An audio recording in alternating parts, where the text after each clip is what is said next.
Hello and welcome back to Scholastically Natalie. Today I thought we'd take a wonderful trip to the past into what I remember reading in 4th grade. It inspired a pretty terrible self-insert story about unicorns that I did actually finish and then started writing a sequel to. And this is the Unicorn Chronicles. This is book 1, Into the Land of the Unicorns by Bruce Coville. So we're starting with chapter 1, The Hunter. Grandma, is that man following us? Kara's grandmother glanced over her shoulder toward the library. When she turned back, her face was twisted in a look that Kara had never seen before. Tightening her grip on the girl's hand, the old woman began to walk faster.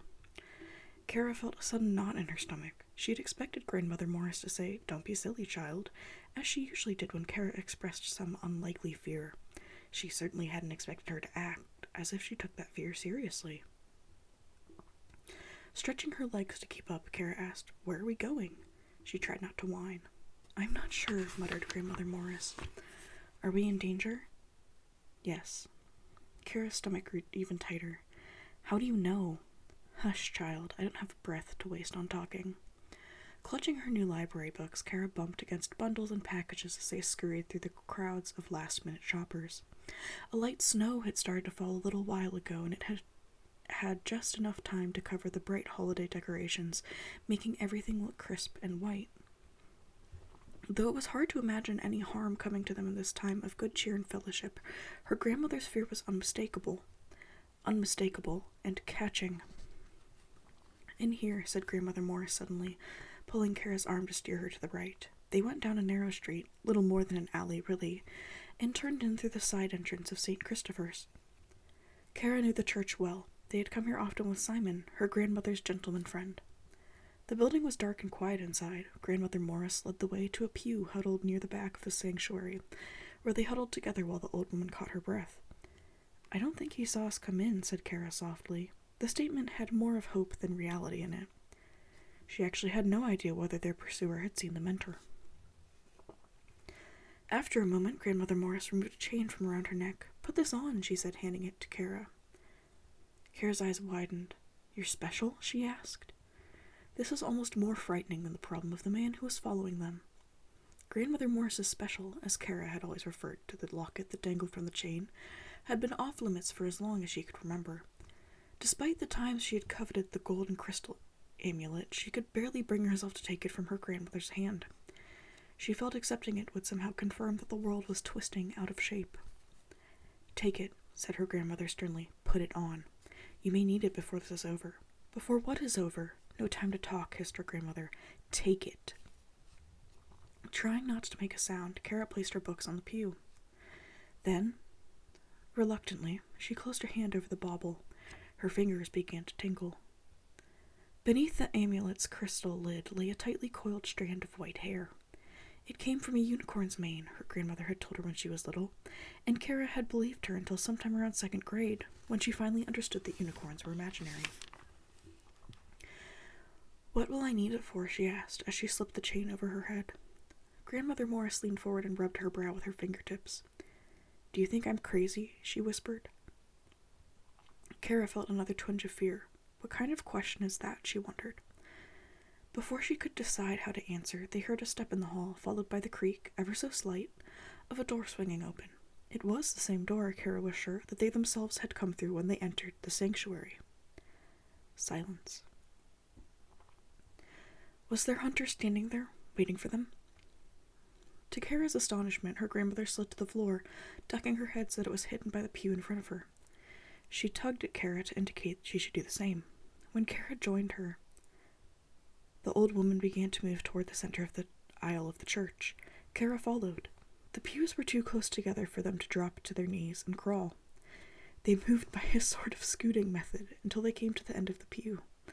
Then her grandmother did drop to her hands and knees. No sound yet from the open door where their pursuer stood waiting, and no chance for Kara to question her grandmother as to what was going on. When they reached the back of the church, they huddled together behind the last pew. 6 or 7 feet ahead of them loomed a pair of large wooden doors, impossible to open without drawing the attention of the pursuer.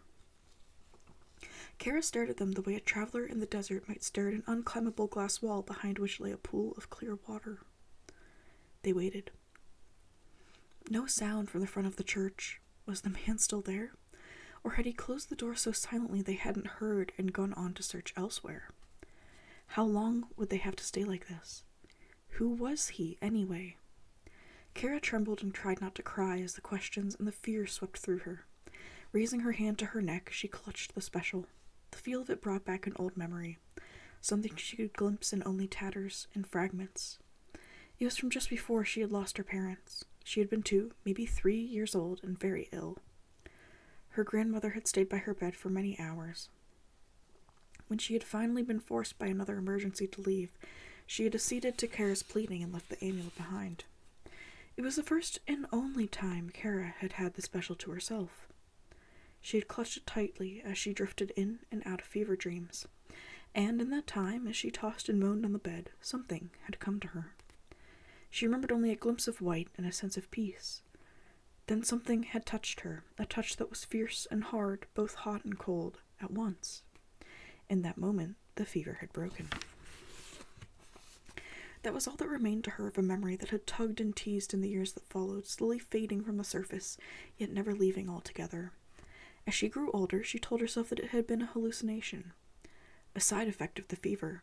Yet whenever she thought of the incident, she had a sense of something altogether unearthly having brushed her life. At times she had even longed to be ill again, in the hope that she might once more experience the strange mystery of that night. She could certainly use a little magic right now. She blinked. How long had she been sitting here, lost in memories? With some discomfort, she realized that her leg was going to sleep beneath her. Grandmother Morris leaned close. In a voice so soft that Kara could barely hear it, even though the old woman's lips were brushing against her ear, she whispered, "We have to get out of here. We're going to crawl to those doors as silently as we can. I will push one open. You go through first. Be ready to run if I give the word."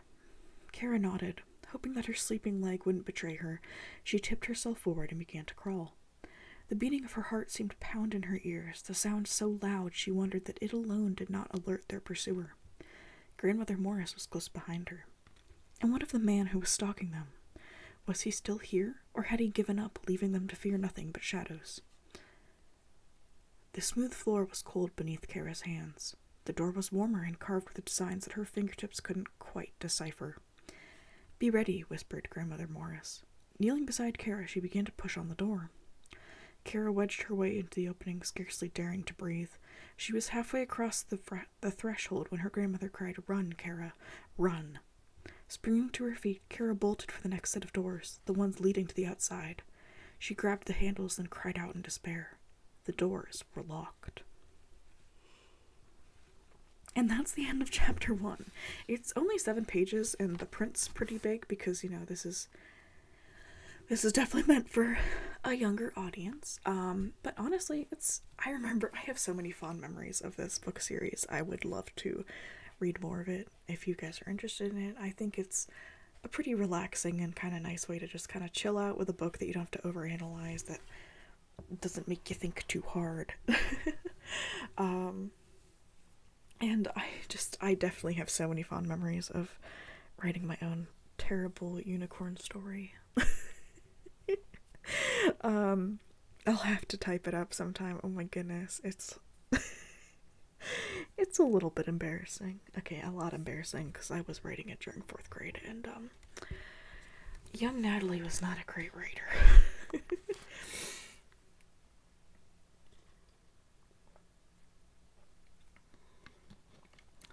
Taking a drink of water. But yes, this is definitely an older book. Here, let me look at when this is published. My sister was going to get rid of her copy. I remember stealing this copy. So, I didn't want her to get rid of it. Oh my gosh, it was published in 1994. Wow, I thought it was a little bit sooner than that, but I guess that makes sense. I remember when the last book in the series came out, and I just have a very distinct memory of taking the CD player that we had, plugging it in to pretty much anywhere at almost every time of day, and listening to the audiobook because it was the only thing I could get out of the library. But I have a very distinct memory of taking a bath and listening to the audiobook. Oh, this series really did bring me a lot of joy in my life, and it's definitely what drove me into absolutely adoring fantasy books. So really, I have a lot of Bruce Coville to thank for that. And definitely led to a lot of my fascination with unicorns, although they were replaced when Aragon came around, and then I was obsessed with dragons. I still am. I still very much like dragons, so curse you, Aragon. But yeah, I think that's a cool story. I'll have to drag my terrible, terrible story out of hiding. I've been meaning to convert it to digital for a while because it's written on like those notebooks that like kind of absorb your pencil marks when you write on them, like that weird yellowish paper, so it's really hard to read anyways. But yeah, I figured we could just chill out a little bit, maybe take a return to some nice nostalgic times. This book just brings me back so many happy thoughts. So, thank you for watching. Leave a like if you liked it. Subscribe if you'd like to be here to experience more of this book. If you'd like to talk more about reading, D&D, occasionally games, and potentially some anime as we move on with our lives, and I grow more and more addicted to the new ones that are coming out. So, hope you enjoyed it. Thanks for watching. Maybe we'll take a bit of a dip and slide into unicorn mythology for a bit. We'll see. Thanks for watching. Scholastically Natalie is out.